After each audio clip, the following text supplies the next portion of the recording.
question. Hello, Miss. I hope you're having a wonderful morning. Good morning. My name is Dominic, and this is Ryan.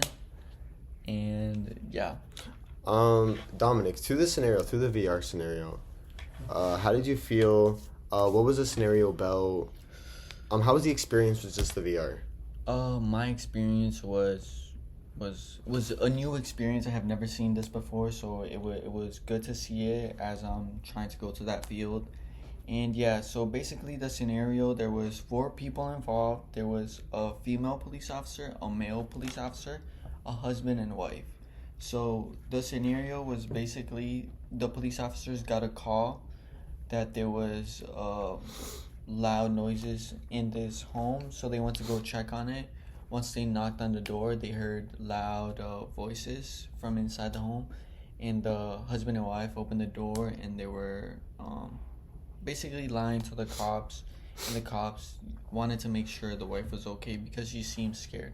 So they proceeded to go on inside the house and ask further questions. They separated both of them, and they got the husband's side, which he was obviously lying because he was saying like the girl needed to take her meds and things like that. While the wife, she got more comfortable with the female officer, and she started talking to her and telling her that the husband hurt her and choked her because he thought she was cheating on him, and that's how everything started. Oh, yeah. So Ryan, how did the officers try to make the victims feel safe and heard? Well, the first male police officer that was talking to her, she was really he was trying to open up towards her, but she wasn't. I think it has to do a lot with gender to gender being a different gender. Yeah. But for when the female police officer wanted to talk to her, she really opened up. But the difference between the female and the male was the female sat down with her. She was asking questions. The female police officer, she wasn't trying to act like a police officer. She was trying to act like her friend. It was there for her. Rather than the male police officer was. He didn't seem very open towards her at all. She sat down. She asked him questions. She said like, "I'm there for you." And yeah, stuff like that. And it really opened up. It really helped with her mental illness and how the domestic violence continued with him. Yep. Another way I would say that made her feel safe was separating both of them, because obviously you don't want to have the guy that's hurting you right beside you while you confess to the police officer. So I do think that was a big part of it too. 100%. Yeah. Now, throughout the video, obviously you could see like there was different tones, and like what tones do you feel or actions did the police officer use that allowed them to show empathy? Like what did they do? Empathy. Well, the female officer, she was very understanding towards the wife. She said she had a very calm tone and understanding, and she said I'm here to help you. If you need protection, we can get you a lawyer. This was showing empathy to the girl, showing that she's there for her and she's willing to give her an opportunity to get out of this life, which is and to get out of the situation that she's in. To get at. Yep, exactly. So Ryan, in like your opinion, were these empathetic actions of bringing up the lawyer and protection, were these strategies effective? Yes, they were. They're actually effective in many ways. But one of the ways they were effective is, as I said before, the female police officer did sit down. She said they were there for her. And before she brought up that she was there, she sat down with her, made sure everything was okay, brought that up. I think she also brought that up to make her feel comfortable. Yes, it was very effective because she did tell the situation. She did say, part of it where, he came home drunk, and she did not say that to the male police officer. She said that to the female police officer, where she brought up everything. So Dominic, what is the Canadian framework for trauma-informed responses? So basically, this is the national guideline for the Canadian Association of Chief of Police, which is the CACP. And basically, it helps police understand and approach people with trauma by getting them into a safe space, understanding them, being respectful with their approach, and just talking to them and being supportive. And teaching them. Yeah, of course.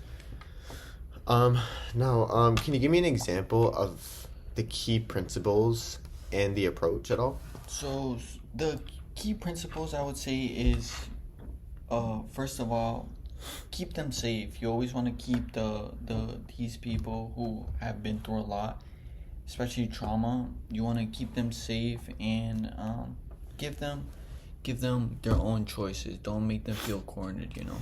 Gotta give them their space, because you don't want them to lash out at you, especially with violence. There's a lot of violence in this scenario if it were to go down the wrong way, so you need to understand them and make them feel safe.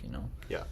And definitely breaking them up, making sure Yes, 100%. Just really understanding the situation, getting to know them, getting to know their perspective, if they're on medication, if they're not on medication, that could affect the situation a lot. Yeah, exactly. You just have to be understanding on the environment and what is going on in the whole situation. Exactly. Not just one. Exactly.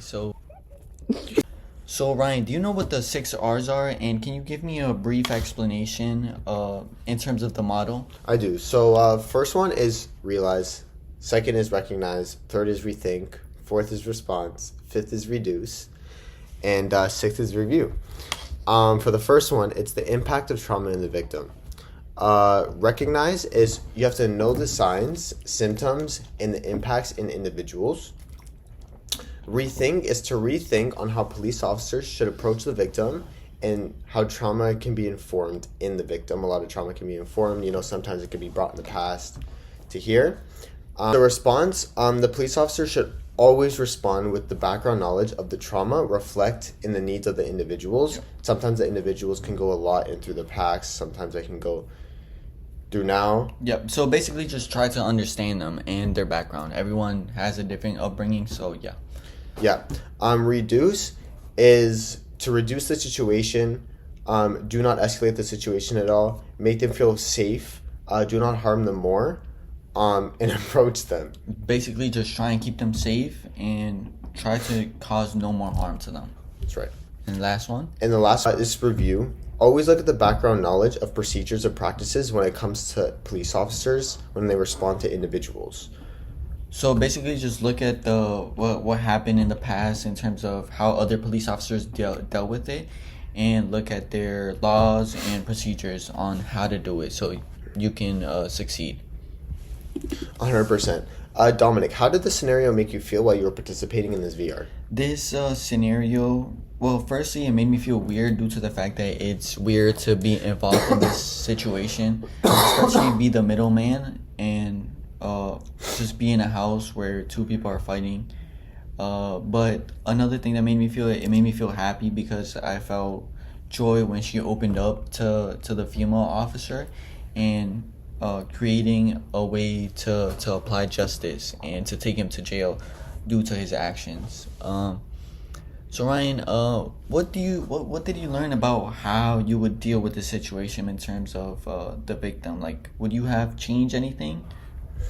I definitely would change. I would definitely change the. Well, so Ryan, what did you learn about how to deal with the situation and the victim? Like, would you have done anything different? I definitely would. As soon as the male police officer went up to the wife, he never asked her if she was okay or not.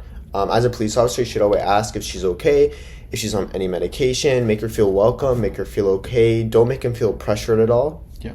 Make them feel as comfortable as a friend, like as you're talking to a friend. And that's what the female police officer did. She approached that scenario to the girl as a friend, so she just opened up to her. 100%. Yeah. Dominic, how might this experience change the way you act in the future regarding, maybe if you're a police officer or not? The things I would do different in terms of the future is probably, I would say, because the male police officer talked to the wife first, I would say switch roles, because a girl to a girl, they feel like friends. They feel more open and safe. So I would say I would change that, but otherwise I would have done everything the same. Because you probably feel more comfortable. Yeah, exactly. Made her feel more comfortable and safe. So Ryan, looking back to the choices you made, would you say in terms of the scenario, did you choose the most empathetic ones? I definitely did. We broke them up. We never put them together. We wanted to hear both part of the perspectives, making sure they were both okay, understanding the entire thing, understanding the whole scenario based on what they said. So yes, breaking them up apart, realizing what they did, knowing what they did individually, from both parts, breaking them up. It's a great way to do things. Yeah, especially bringing up like how the female police officer would protect them, and I feel like those are the choices we made, because the question is asking, with the choices you made, would you do it again? And yeah, 100%. Now Dominic, do you think the officers in the scenario acted in trauma informed? I would say personally, the male police officer, I'm not trying to target him, but the male police officer, he was just straightforward. He was like, what's going on? He didn't sympathize with the girl, especially because she was the one being harmed. And I just liked how the female police officer approached her as a friend and not as a police officer. But yeah. Ryan, would you give me one recommendation on what you would do in the future? Let's just say you get the same case. What would you do different, and what would you do the same? Something I would do different is I would knock on the door, make sure everything's okay, talk to him, invite myself in. How the police officer invited himself in was very professional.